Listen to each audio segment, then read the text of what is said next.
السلام علیکم ورحمۃ اللہ وبرکاتہ. آج اس پوڈ کاسٹ قرآن فیڈ کی ایک نئی ایپیسوڈ کے ساتھ ہم آپ کے سامنے دوبارہ حاضر ہیں اور آج ہم جو صورت لے کر آئے ہیں وہ ہم آپ کو بعد میں بتائیں گے. اس سے پہلے آپ ہمیں بتائیے کہ آپ کا رمضان کیسا گزر رہا ہے. استقبال رمضان میں ہم نے ٹائم ٹیبل کا مشورہ دیا تھا نا, یقیناً آپ نے عمل کیا ہوگا, تو کیا فائدہ ہو رہا ہے آپ کو اس کا؟ جی بالکل, ہمیں بتائیے کہ آپ نے جو استقبال رمضان میں رمضان کی تیاری ہمارے ساتھ مل کے کی تھی وہ تیاری آپ کی کیسی چل رہی ہے. اور آج جو صورت ہم لائیں گے وہ ہے جس کے بارے میں آپ نے بھی بہت زیادہ اسٹارٹ کیا تھا, بہت دفعہ ہمیں سجیشنز دیے گئے کہ سورہ یاسین کب آئے گی. سب سے زیادہ پڑھی جانے والی اور سب سے زیادہ شاید پسند بھی کیے جانے والی سورہ ہے. اس صورت سے نا لوگوں کو بہت محبت ہوتی ہے اور ہمارے عام طور پہ ہمیں ایون سگنلز پہ نظر آتی ہے, گاڑیوں میں نظر آتی ہے, ہاسپٹلز میں نظر آتی ہے, گھروں میں الگ سے پرنٹ ہوئی ہوئی سورہ یاسین ہوتی ہے. تو ہم نے سورہ یاسین کا انتخاب آپ ہی کے کہنے پہ کیا اور ہم اسی صورت کے بارے میں کوشش کریں گے کہ سمجھیں. سورہ یاسین اگر آپ تھوڑا سا اس کا تعارف دے دیجئے کہ کتنی آیات اور کتنے رکوع. سورہ یاسین میں 83 آیات ہیں اور یہ بڑی عقل کو چیلنج کرنے والی آیات ہیں. اور جو اس کے مضامین ہیں سورہ یاسین کے وہ ہم 6 حصوں میں ڈیوائڈ کر سکتے ہیں. اچھا, آپ نے مجھے یہ بات بتائی تھی تو میں نے بھی غور کر کے ان 6 حصوں کو لکھا ہے اپنے پاس, ہم آپ کے سامنے بھی رکھ لیں گے. یہ 6 حصے یعنی 6 مضمون ہیں. اگر آپ اس صورت کو تقسیم کرنا چاہیں سمجھنے میں آسانی کے لیے تو اس صورت میں آپ کو مختلف خطبات ملتے ہیں جن کے الگ الگ ٹاپکس ہیں اور آپ کی آسانی کے لیے ہم آپ کو آیات نمبر کے ساتھ یہ مینشن کرتے چلے جائیں گے. یہ صورت مکہ کے آخری دور کی صورت ہے اور مکہ میں آخری دور وہی ہے جس میں نبی کریم صلی اللہ علیہ وسلم اور آپ کے ساتھ صحابہ مختلف چیلنجز فیس کر رہے ہیں نا, اور وہی دور ہے کہ تسلی کی بھی ضرورت ہے. عقیدہ رسالت کے لیے آپ صلی اللہ علیہ وسلم کو بار بار اللہ تعالیٰ نے حوصلہ افزائی بھی فرمائی ہے, استقامت یا ڈٹے رہنے کے لیے تذکیر بھی فرمائی ہے, تسلی بھی دی ہے اس صورت کے اندر. تو یہ مضامین اس کے اندر ہے. میں نے اس کے بارے میں حدیث دیکھی کہ نبی کریم صلی اللہ علیہ وسلم نے فرمایا, یہ ابو داؤد کی حدیث ہے, کہ یہ سورت جو ہے یاسین قلب القرآن, قرآن کا دل ہے. اور دل ایک کسی شخصیت یا جسم کے اندر ایک مرکزی پوائنٹ ہوتا ہے, مرکزی نقطہ ہوتا ہے جو سارے جسم کے اندر خون کو سپلائی کرتا ہے, جو بنیاد ہوتی ہے زندگی کی. بالکل. تو قرآن کا خلاصہ, قرآن کی اہمیت, اس سے جو ہے وہ سورہ یاسین کی اہمیت کا اندازہ ہوتا ہے. پھر اس کے ساتھ نبی کریم صلی اللہ علیہ وسلم, یہ بھی ابو داؤد اور ابن ماجہ کی حدیث ہے کہ آپ صلی اللہ علیہ وسلم نے فرمایا اپنے مرنے والوں پہ سورہ یاسین پڑھا کرو. اور یہ ہماری پریکٹس ہے, ہم اس بات کو جانتے ہیں. اکثر یہ کہا جاتا ہے کہ اگر کوئی نزا کی حالت میں ہو تو سورہ یاسین اس کے سرہانے پڑھی جائے.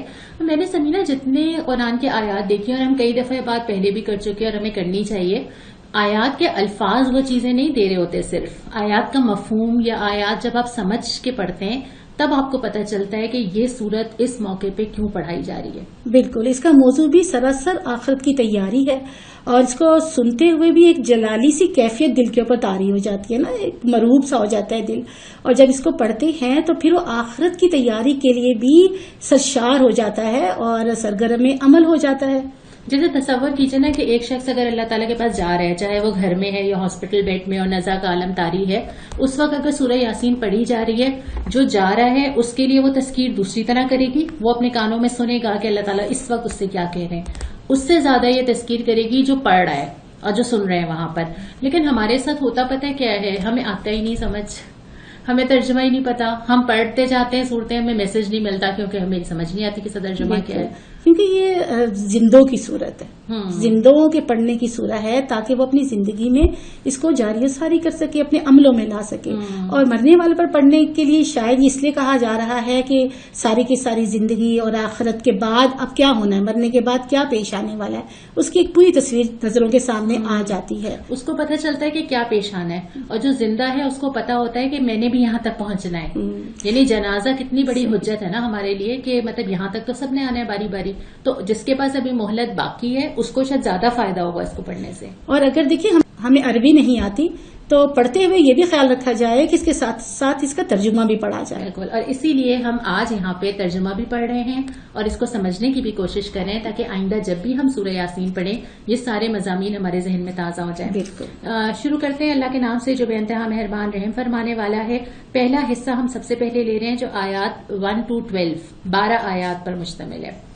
یاسین قسم ہے قرآن حکیم کی کہ تم یقیناً رسولوں میں سے ہو. خود آپ صلی اللہ علیہ وسلم کو بھی یقین دلایا اللہ تعالیٰ نے. جی بالکل، اس میں یاسین سے شروع کیا گیا جو حروف مقطعات میں سے ہے، اور جس کے معنی کیونکہ اللہ تعالیٰ نہیں بتائے تو اس کے معنی کے بہت زیادہ تفصیل میں ہم بھی نہیں پڑھتے نا، اور لوگوں نے پوچھے بھی نہیں ہے. اس کا مطلب کہ عربی لینگویج میں جو اس وقت کی شاعری بھی ہے نا، اس میں بھی ایسے حروف ملتے ہیں. بالکل. تو ایک انداز ہی ہے، اس لینگویج کا ایک انداز بھی ہے اس طرح سے الفاظ استعمال کرنا. اور والقرآن یعنی کہ اللہ تعالیٰ نے قسم کھائی ہے یہاں پر نا، قرآن حکیم کی. تو جب بھی اللہ تعالیٰ قسم کھاتے ہیں تو وہ در حقیقت ایک تو اٹینشن کے لیے کہ توجہ حاصل ہو پڑھنے والے کی، اور دوسرا ایویڈنس کے لیے کہ اللہ تعالیٰ دلیل کے طور پر یہاں پر پیش کر رہے ہیں کہ بے شک جو قرآن ہے وہ حکیم ہے اور اللہ رب العالمین کی طرف سے نازل کیا گیا ہے.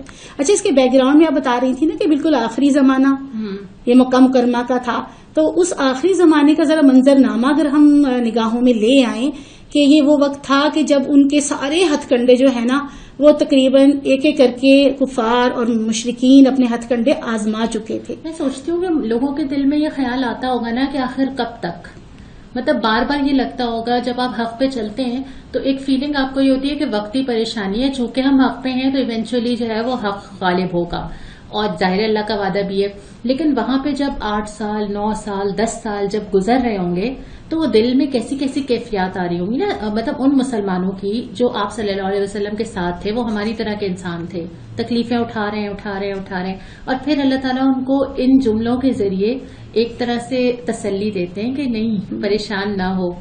کیونکہ اس کو کفار کے جملے ہی بہت زیادہ تکلیف دیتے، یعنی کہ آہستہ آہستہ شدت آتی چلی جا رہی تھی اور پریشان کن صورتحال ہوتی چلی جا رہی تھی. اور آگے اللہ رب العالمین نے انہی آیات کے بعد ان کو کوٹ بھی کیا کہ کس کس طرح کے جملے وہ کہا کرتے تھے، اور سب سے زیادہ تو وہ تنقید جس بات پر کیا کرتے تھے وہ عقیدہ آخرت پر کیا کرتے تھے. اور پھر یہی بات ہے کہ جو قرآن ہم نے بھیجا ہے وہ کس کا نازل کرتا ہے، ہر چیز کی اس کے پاس طاقت ہے، اور اس کی رحمت ہے کہ وہ تمہیں یہ قرآن دے رہا ہے.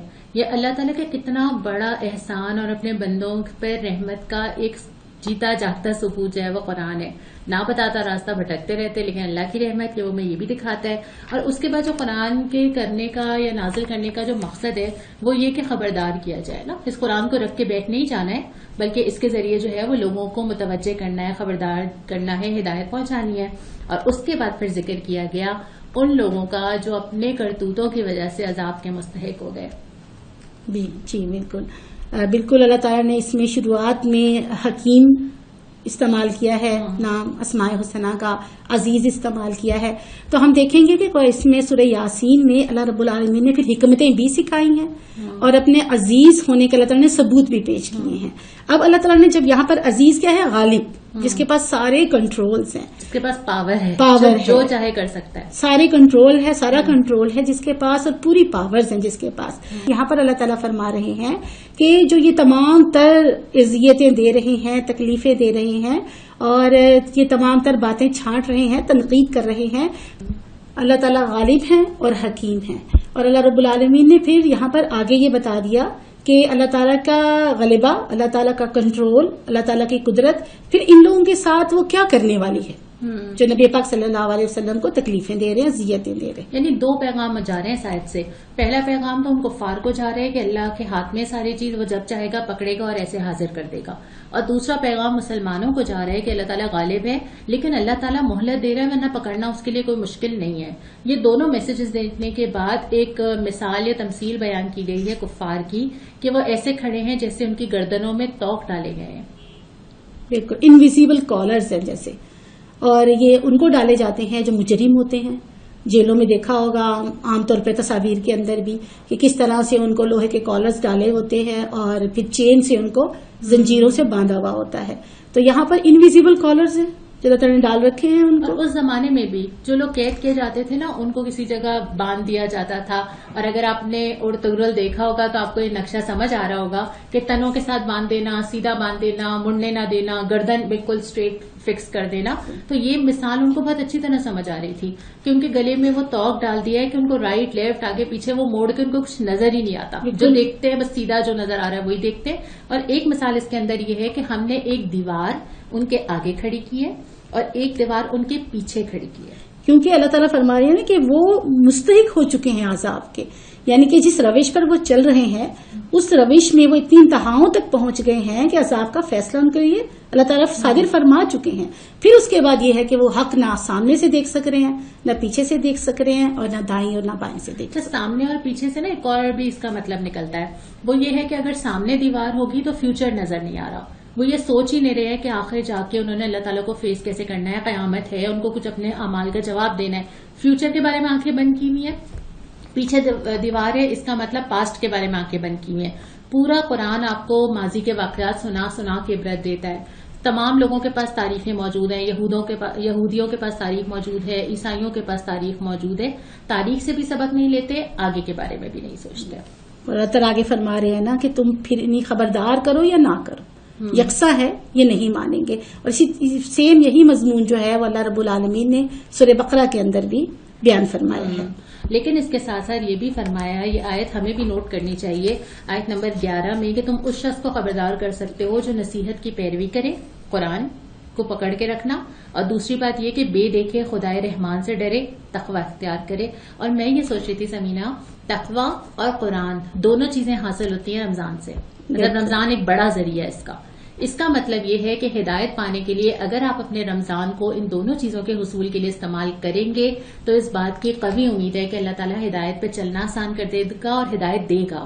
اور تقوی کا مفہوم یہ بھی پہلے بتایا نا ہم نے اپنی شاید کسی سورہ کے اس میں بتایا ہے، اس میں تفسیر میں، کہ تقوی کا مفہوم یہی ہے نا کہ اللہ تعالیٰ کا بہت شدید احساس کرنا، یعنی کہ اللہ تعالیٰ کو محسوس کرنا، اللہ تعالیٰ کو فیل کرنا. اور رمضان مبارک کے تو ہر لمحے ہمیں رب محسوس ہوتا ہے. جس شخص کے اندر تقوی موجود ہو، یعنی اللہ کا خوف یا اللہ سے محبت یا اللہ سے تعلق، اور جو شخص پھر قرآن بھی اٹھاتا ہو، اللہ تعالیٰ فرماتے ہیں کہ یہ شخص ہدایت قبول کرنے والا ہے، اس کا دل کھلا ہوا ہوتا ہے ان چیزوں کے لیے. اور انہی کے لیے پھر فرمایا گیا کہ ان کو جو ہے وہ مغفرت اور اجر کریم کی بشارت دے دو. اور اس کے بعد جو ایک آیت ہے اس میں ایک لفظ استعمال ہوا ہے کہ ہم ایک روز جیسے ذکر کیا کہ مردے زندہ ہوں گے اور ہم وہ ساری چیزیں لکھ رہے ہیں. ان میں 2 الفاظ آئے اس کے اندر، ایک تو یہ ہے ما قدموا، جو انہوں نے افعال کیے ہیں، دوسرا آیا ہے وآثارہم، جو انہوں نے آثار چھوڑے.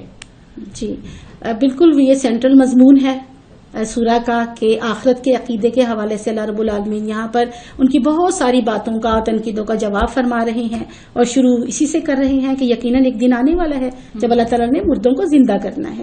اور اللہ تعالیٰ دیکھیں یہ تشبیہ ہے، دل بھی مردہ ہوتے ہیں اور دلوں کو بھی زندہ کرنے والی ذات کون سی ہے؟ اللہ تعالیٰ ہے. اچھا، اس میں مجھے لگتا ہے کہ دوسرا ذرا بڑا اہم ہے چیز کہ جو آثار چھوڑے ہیں. عمل تو یہ ہے نا کہ ہم اپنی زندگی کی کتاب میں اب جو عمل کرتے چلے جا رہے ہیں وہ ہمارے مرنے تک جاری ساری رہے گا، لیکن ہمارے مرنے کے بعد وہ اعمال نامہ بند ہو جائے گا. یعنی وہ ہماری کتاب ہے، ہر پیج ہر دن ہے، ہم یہاں لکھ رہے ہیں کہ آج ہم نے کیا کیا، اچھا یا برا، اور وہ کتاب ہمارے ساتھ ہے، ہمیں نظر بھی آتی ہے نا، وہ ہمارے سامنے ہمیں پتا ہے کہ اچھا یہ لکھا ہے. گلٹ بھی ہوتا ہے کہ اچھا کتاب میں اچھا درج نہیں کیا. اور اس کتاب کا جو اریزر ہے وہ توبہ ہے، اس کو ہم معاف کروا لیتے ہیں. رمضان آتا ہے، عمرے پہ جاتے ہیں، توبہ کرتے ہیں، آنسو بہاتے ہیں، وہ چیزیں ہماری اریز ہو جاتی ہیں. لیکن جو اگلی چیز پھر ہے وہ ہے آثار. اور یہ جیسے کہ آپ نے کہا یہ بہت اہم موضوع ہے. یعنی کہ ہمہ وقت ایک تو ہمیں یہ ضرور احساس رہنا چاہیے، اور کیا ہمیں ہوتا ہے کہ ہم اپنا ڈاکیومنٹ خود تیار کر رہے ہیں اور اللہ رب العالمین اس کو محفوظ فرما رہے ہیں. اور ایک دن آئے گا کہ جب اس ڈاکیومنٹ کو بند کر دیا جائے گا. لیکن اس سے بھی زیادہ خطرناک یہ بات ہے کہ ہم جو عمل، ایک تو یا تو یہ ہوتا نا کہ ہم جو کر رہے ہیں وہ اس کا کتاب وہ بند ہو چکی ہوتی، اس کا مال نامہ بند ہو گیا ہوتا اور یہیں پر معاملہ جو کنکلوڈ ہو گیا ہوتا. لیکن اللہ تعالیٰ آگے فرما رہے ہیں نا کہ نہیں، آثار جو ہم باقی رکھیں گے، یعنی کہ اگر کوئی اچھا عمل کیا ہے، کوئی نیک عمل کیا ہے تو یہ تو بہت بڑی خوشخبری ہے نا کہ اللہ تعالیٰ پھر اس کو رہتی دنیا تک باقی رکھیں گے، اور کیا ہمارے اجر میں اضافہ ہوتا چلا جائے گا. مجھے اس میں تشویش یہ ہوتی ہے، سوری آپ کی بات کاٹی، مجھے اس میں تشویش یہ ہوتی ہے کہ ہم نے ایک عمل کر لیا، اب وہ عمل چھوٹے چھوٹے ہوتے ہیں نا، آپ نے زبان سے بولا، اچھی باتیں بھی بول جاتے ہیں، آپ غیبت بھی کر جاتے ہیں، کمنٹ بھی کرتے ہیں، جج بھی کرتے ہیں، جو آپ نے بول دیا. آپ کے ہاتھ میں فون ہے، آپ شیئرنگ کرتے ہیں، فارورڈ کرتے ہیں، کلک کیا کیا کر دیا، یاد نہیں ہے، مجھے تو نہیں یاد. بعض دفعہ تو ہسٹری جب آتی ہے، ہماری جو فیس بک پہ ہسٹری آتی ہے لاسٹ ایئر کی، تو ہم حیران رہ جاتے ہیں کہ اچھا ہم نے یہ شیئرنگ کی ہوئی تھی، ہمیں تو یاد نہیں ہے. تو اس طرح جو جو چیزیں آپ کر کر کے بھولتے چلے جا رہے ہیں، جب اللہ تعالیٰ ان ساری چیزوں کو نکالے گا، ایک تو وہ چیزیں مجھے یاد ہی نہیں ہے، وہ میرا ڈیٹا کہاں سے نکلے گا، کہاں بیک اپ ہوا ہے. دوسری بات یہ کہ ان آثار کے اندر پھر وہ چیزیں ملٹی پلائی کہاں ہو گئی. میں نے کسی کو کوئی بات بولی تھی، مجھے یاد نہیں ہے، وہ آگے چلتی گئی. اب اس میں اگر میں نے وہ اچھی چیز کی تھی، لائک اگر آپ نے یہ لنک شیئر کیا تھا، آپ کو اگلے رمضان یاد نہیں رہے گا، لیکن وہ کس نے دیکھا، اس نے کس کو کیا بات بتائی، وہ اگلے سال ہے، اس کے سال کے بعد کس نے کس کو فارورڈ کیا، وہ آثار ملٹی پلائی ہو رہے ہیں. لیکن اسی طرح اگر آپ نے کوئی ایسی بات کر دی، فرض کیجئے کسی دو اشخاص کے درمیان بدگمانی تھی، آپ نے اس میں ذرا سا حصہ ڈال دیا، دل خراب ہو گئے، اس کے آثار چلتے جا رہے ہیں، فیملیز ٹوٹی، رشتے ٹوٹے، بچے کیا سائیکولوجیکل اثرات ہوئے، اب وہ ملٹی پلائی ہوتا جا رہا ہے. کچھ غلط بیانی آپ نے کر دی، کوئی ایسی نافرمانی کا کام کر دیا، کچھ گناہ ایسا آپ نے کر دیا جو کسی نے دیکھ لیا، نوٹ کر لیا، اور پھر اس آپ کے عمل سے ان کا عمل بدلا. ایسا نہیں ہوتا کہ ہمیں لگے کہ ہمارا کیا حصہ ہے اس دنیا میں، مطلب ہم نہیں چھوڑے کوئی آثار، لیکن نسل در نسل وہ آثار اللہ تعالیٰ فرما رہے ہیں چلتے چلے جائیں گے. اور اللہ تعالیٰ نہ کرے کہ وہ اگر ہماری کوئی برائی کا ہے، کوئی ایسا عمل ہے جو اللہ تعالیٰ کو ناپسند ہے اور اس کے کوئی برے اثرات ہم نے چھوڑے ہیں اپنے پیچھے، تو رہتی دنیا تک اللہ نہ کرے کہ وہ قائم رہیں. ہمیں اس کی بھی آج ہی دعا مانگنی ہے. اور ایسا نہیں ہوتا کہ آپ کسی طرف نہ جھک رہے ہوں. آپ جو بات کہہ رہے ہیں، آپ جو شیئر کر رہے ہیں، آپ جو معاشرے میں رجحان ڈال رہے ہیں، آپ جو ٹرینڈ سیٹ کر رہے ہیں، آپ جو رسمیں کر رہے ہیں، کہیں نہ کہیں جا کے وہ آپ کے آثار ہیں، اور وہ نامہ اعمال میں وہاں سے نکل رہی ہوں گی جس کے بارے میں انسان نے سوچا نہیں ہوگا. اس لیے ان ساری چیزوں کے حوالے سے کوشش کریں کہ زیادہ سے زیادہ اچھے آثار چھوڑیں. اب ہم یہ اپنی آڈینس کے اوپر چھوڑتے ہیں اور ہم کہتے ہیں کہ آپ ہمیں سجیسٹ کریں کہ وہ کون سی چیزیں ہیں جنہیں ہمیں کرنا چاہیے کہ یہ آثار ہمارے لیے صدقہ جاریہ بنے. آپ سجیسٹ کیجئے وہ کام جو ہم کر سکتے ہیں، ہم سوسائٹی میں کیا کر سکتے ہیں، گھر میں کیا کر سکتے ہیں، اور آپ کے کمنٹس انشاءاللہ دوسرے لوگ بھی سیکھیں گے. اچھا، آگے جو قصہ ہے بستی کا قصہ ہے، مجھے لگتا ہے کہ اللہ تعالیٰ اسی کی تشریح فرما رہے ہیں کہ کیسے وہاں پر رسول آئے، بستی کے اندر 3 رسول آئے، اور رسولوں کے ساتھ پہلے 2 آئے، پھر ایک اور رسول کو بھیجا، 3 رسول ہو گئے. پھر انہوں نے کس طرح سے بستی کے لوگوں نے جواب دیا رسولوں کا، کس طرح سے تکذیب کی، کیا مکالمے ہوئے، اور پھر ایک جو مرد مومن آتا ہے اور اس کی جو پوری ہوئی تقریر اللہ رب العالمین یہاں پہ قرآن حکیم میں کوٹ فرماتے ہیں، اور اس کے بعد وہ جو پھر چلا جاتا ہے، سارا قصہ اس کے ساتھ ہوتا ہے. تو یہ رہتی دنیا تک چھوڑے جانے والے آثار ہیں، برائی کے بھی اور اچھائی کے بھی. آیت نمبر 13 سے لے کے 32 تک دوسرا حصہ ہے. جی، اس دوسرے حصے کے اندر جو ہے وہ 2 رویے ہیں نا، 2 ایٹیٹیوڈز، ایک ہی دعوت ہے لیکن اس میں 2 لوگ کس طرح ریئیکٹ کرتے ہیں. اور اس قصے کو ہم یہاں پہ اس لیے نہیں پڑھیں گے کہ آپ ترجمے سے یہ صورت یا تو پڑھ چکے ہوں گے یا اس پوڈ کاسٹ کے بعد پڑھیں گے، تو ہم پورا ترجمہ یہاں پہ نہیں پڑھتے. ہم اس ترجمے سے ہم نے کیا سیکھا، اس قصے سے یہ بات ہم یہاں پر ضرور ڈسکس کریں گے کہ اللہ رب العالمین اس میں نا بہت ساری حکمتیں سکھا رہے. جو میں نے پہلے بات رکھی تھی نا کہ اللہ تعالیٰ نے شروع میں حکمت کا اپنا تذکرہ کیا، اسماء حسنہ کا، اپنی صفت کا اور عزیز ہونے کا نا، تو حکمتیں اللہ تعالیٰ سکھا رہے ہیں کہ ایک تو کیسے اللہ تعالیٰ ہدایت دینے والے، پیغام پہنچانے والے، تنبیہ کرنے والے بھیجتے ہیں، اور پھر کس طرح سے اللہ رب العالمین ان کی مدد، ان کو سپورٹ دیتے ہیں، مدد کس سے دیتے ہیں، اور پھر کس طرح سے اللہ رب العالمین جو رب کی راہ میں آگے بڑھنے والے، رب کا پیغام پہنچانے والے، رب کی اعانت کرنے والے، ان کے ساتھ اللہ رب العالمین پھر کیا سلوک فرماتے ہیں. رسول آئے، دعوت لے کر آئے دین کی طرف. کچھ لوگ ایسے تھے جنہوں نے اس کے اگینسٹ باتیں کرنا شروع کی نا. ایک شخص نے یہ کہا کہ عام شخص کو بنا دیا گیا، مطلب انسانوں میں سے بنا دیا گیا رسول. کسی نے یہ کہا کہ تمہاری وجہ سے تو ہمارے پر مصیبتیں ہی آ رہی ہیں، جس پہ اللہ تعالیٰ نے کمنٹ بھی کیا ہے کہ تمہارے اپنے کرتوتوں کی وجہ سے آ رہی ہے. لیکن اس کے بعد ایک شخص ایسا ہے جو تنہا ہے، اکیلا ہے، دور کہیں رہتا ہے، اور وہ دوڑتا ہوا آتا ہے اور وہ آ کے گواہی دیتا ہے کہ نہیں تم پیروی کرو. اور یہی وہ ہدایت ہے. اور اس نے 2 دلیلیں دی ہیں کہ یہ بے غرض ہیں، تم سے کوئی اجر تو نہیں مانگتے نا، اور دوسری بات یہ کہ یہ ٹھیک راستے پر ہے، ان کا قول و فعل گواہی دے رہا ہے. اب نا یہ جو ہے نا آیت کے وما علینا الا البلاغ المبین، تو دراصل اللہ تعالیٰ یہاں پر جو بتا رہے ہیں رسولوں کے اللہ تعالیٰ نے زبان سے یہ کہلوایا کہ ہمارے اوپر بتا دیجیے تاکہ لوگ. آیت نمبر 17 ہے اور یہ بہت کثرت کے ساتھ کوٹ کی جانے والی آیت ہے، وما علینا الا البلاغ المبین، کہ ہمارے اوپر تو پہنچا دینے کے علاوہ کوئی ذمہ داری نہیں ہے. تو اللہ تعالیٰ نے اس آیت کی تشریح جو وہ مرد مومن نے پھر پوری تقریر کی نا، اس نے پہلے پورے ایویڈنس جمع کیے، پورے دلائل جمع کیے، اور بڑی حکمت کے ساتھ. اب دیکھیں اس کی ترتیب کو غور کریں، اس کی ترتیب پر، اس کی بات پر، اور پھر سیکھنے کے لیے ہمارے پاس کتنے زیادہ چیزیں ہیں اس کی تقریر کے اندر. تو دراصل اللہ تعالیٰ نے یہ جو آیت یہاں پر فرمائی نا کہ وَمَا عَلَيْنَا إِلَّا الْبَلَاغُ الْمُبِينُ، در حقیقت اسی کی تشریح اور تفسیر وہ سارا کچھ ہے جو اس مرد مومن نے کہا. اچھا، اس میں ضرور یہ ذکر کرنا چاہوں گی کہ اللہ رب العالمین بلاغ کیا ہے، جو رسولوں سے بھی اللہ تعالیٰ نے کروایا، جو اس مرد مومن سے بھی کروایا، اور اب رہتی دنیا تک امت مسلمہ کا بھی جو کام ہے، جو مشن ہے، وہ کیا ہے؟ کار نبوت ہی ہے نا. اور وہ بلاغ، ہاں وہ ہے کہ بلاغ پہنچانا. بلاغ کے معنی بہت وسیع ہیں. بلاغ کے معنی اتنے وسیع ہیں کہ اس کے اندر پوری کی پوری حکمتیں آ جاتی ہیں، طریقہ کار آ جاتے ہیں.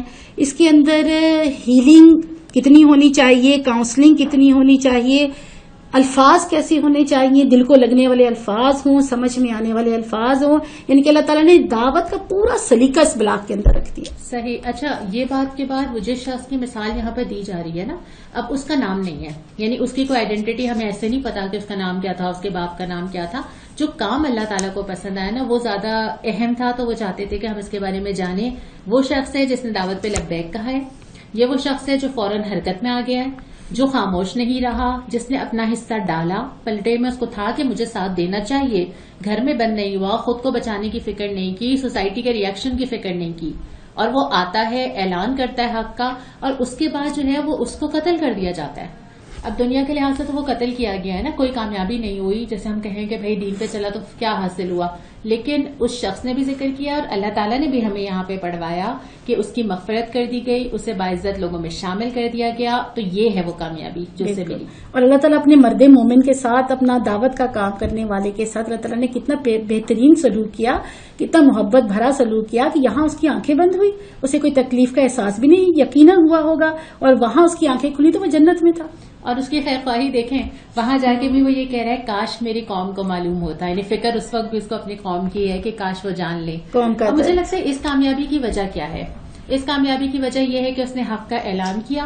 پہلے تو حق کا ساتھ دیا، پھر اس کے بعد اعلان کیا، پھر حق کے لیے آواز بلند کی، استقامت سے رہا اور حق کے لیے جان دے دی. یعنی یہ چیز تھی جس سے اس نے وہ حاصل کر. اور اس کا استقبال کیسے ہوا؟ آگے آتا ہے نا، سلام قول من رب رحیم. کون سی آیت سے پڑھ رہی ہیں آپ؟ انشاءاللہ آگے آئے گا. اچھا بھی آگے آئے گا. اچھا، اس کے بعد ذکر آتا ہے کہ ذکر کیا گیا کہ جب ان کو اللہ نے پکڑنا تھا تو پکڑ لیا، ایک دھماکے کی آواز آئی اور اس کے بعد وہ سب بجھ کر رہ گئے. اور پھر ذکر کیا گیا کہ ان لوگوں نے تو ہماری طرف ہی آنا ہے نا. آخر میں یہ جو حالات ہوتے ہیں، یہ کبھی حق کا غلبہ ہوتا ہے، کبھی باطل غالب آ جاتا ہے، یہ سارے حالات اللہ تعالیٰ کی طرف سے آزمائش ہوتے ہیں. اس کے دوران اللہ نے دیکھنا یہ ہوتا ہے کہ کس نے کیا سمیٹا. اس ایک ہی واقعے سے جس نے جنت سمیٹنی تھی اس نے جنت سمیٹ لی، جس نے عذاب سمیٹنا تھا اس نے عذاب سمیٹ لیا. اور اللہ تعالیٰ کے لیے کوئی مشکل نہیں تھا. اللہ تعالیٰ کو کسی لشکر بھیجنے کی ضرورت پیش نہیں آئی. اللہ تعالیٰ کے لشکروں کا والا کام تو مچھر بھی کر سکتے ہیں اور دیگر بھی چھوٹی سے چھوٹی مخلوق بھی کر سکتی ہے. اس کے بعد آیت نمبر 33 سے لے کے 44 تک تیسرے حصے کی طرف ہم آ رہے ہیں. اور یہ تیسرا حصہ ہے کائنات کی نشانیاں.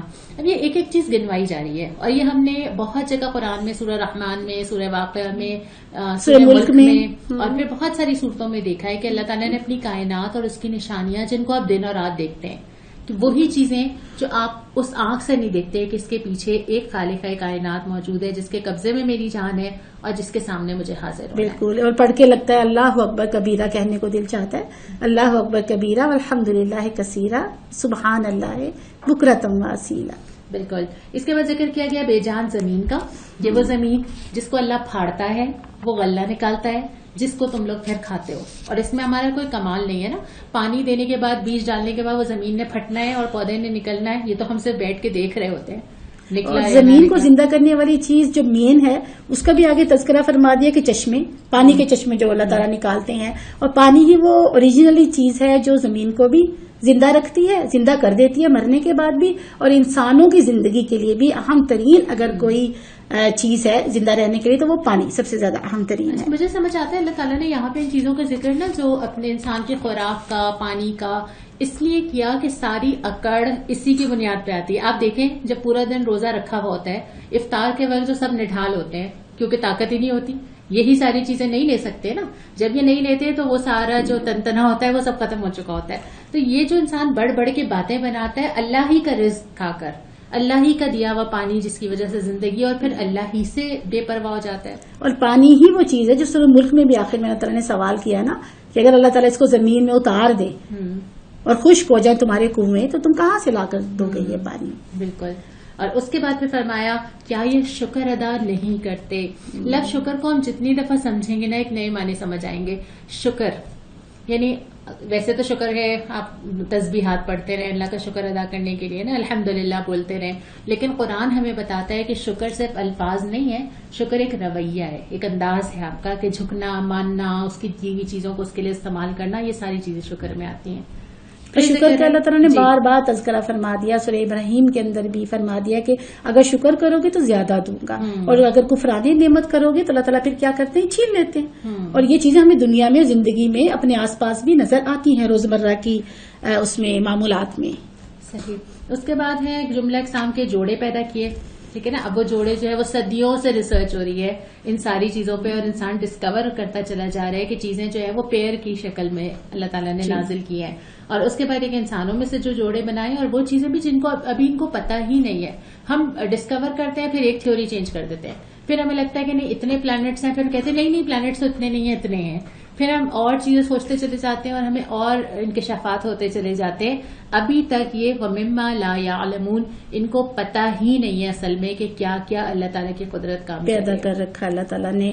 3 بلین تو سورج ہی ہیں اس گیلیکسی کے اندر جو ہمارے قریب ترین ہے، اور اس کے علاوہ کتنی گیلیکسیز ہیں ہم نہیں جانتے. اور اللہ رب العالمین مالک ہیں ان تمام جہانوں کے. اللہ تعالیٰ نے بالکل شروع میں سورہ فاتحہ میں فرما دیا. اور پھر رات اور دن کا ذکر کیا جا رہا ہے، سورج کا ذکر کیا جا رہا ہے، چاند کا ذکر کیا جا رہا ہے. یہ وہ چیزیں ہیں جن کو آپ روزانہ بس آتے اور جاتے دیکھ رہے ہیں، اور یہ سمجھ رہے ہیں یہ آٹو پہ لگی ہیں، یہ خود ہی آ رہی ہیں اپنے ٹائم سے. بس ہم روزانہ دیکھتے ہیں اچھا آج افطار کتنے بجے، کل اتنے بجے تھی. کبھی ایسا نہیں ہوا کہ افطار کے لیے بیٹھے ہیں اور آج سورج نہیں نکلا، افطار کے لیے بیٹھے ہیں اور آج سورج غروب نہیں ہوا، یا پھر یہ کہ سحری کے لیے بیٹھے ہیں تو آج سورج نے نکلنے سے انکار کر دیا. اور اسی طرح انسانی زندگیوں کا بھی رائز اینڈ فال ہوتا ہے، اسی طرح امتوں کا بھی رائز اینڈ فال ہوتا ہے. تو ہمیں سورج اور چاند کو دیکھتے ہوئے بھی اپنی زندگیوں پر غور کرنا چاہیے کہ کب ہمارا ایمان جو ہے وہ سورج کی طرح چمکتا ہے، کب ہمارا ایمان چاند کی طرح ہوتا ہے، اور کب بالکل جب چاند غائب ہو جاتا ہے اور ہمارے ایمانوں کا یہ حال ہوتا ہے کہ بالکل اندھیرا اندھیرا سا چھایا ہوتا ہے. لائف کا ایک تو جیسے آپ نے بات کی کہ پیک ٹائم ہوتا ہے نا، جیسے کہ سورج اور چاند کا ایک پیک ٹائم ہوتا ہے، اوپر آتا ہے اور پھر ڈھلنا شروع ہو جاتا ہے. دوسری بات ہے کہ اس سے جیسے چاند آپ کی زندگی میں عرب میں جس طرح تاریخیں معلوم کیا کرتے تھے نا، ہر گزرتا ہوا چاند زندگی کا ایک ماہ کم کرتا ہوا جا رہا ہوتا ہے. جب وہ ایک سائیکل پورا کرتا ہے چاند تو آپ کی زندگی مزید کم ہو رہی ہوتی ہے. تو یہ سورج اور چاند اپنی عمر کے لحاظ سے بھی، اپنے گزرتے ہوئے وقت کے لحاظ سے بھی ایک سمجھنے کی چیز ہے، اور پھر خالق کائنات کو بھی سمجھنے کے لیے بہت اہم ہے کہ کون ان کے پیچھے کام کرے، کہ کبھی آپس میں ٹکراتے نہیں، اپنے اپنے فلک میں تیر رہے ہیں. کوئی کسی کے اوپر حاوی نہیں ہوتا، کوئی کسی سے ٹکراتا نہیں ہے، کوئی کسی کے آربٹ میں جا کے گھستا نہیں ہے. تو یہ صرف حضرت انسان ہے جس کو اللہ تعالیٰ نے یہ پاور دے دی کہ وہ جو چاہے کر سکتا ہے.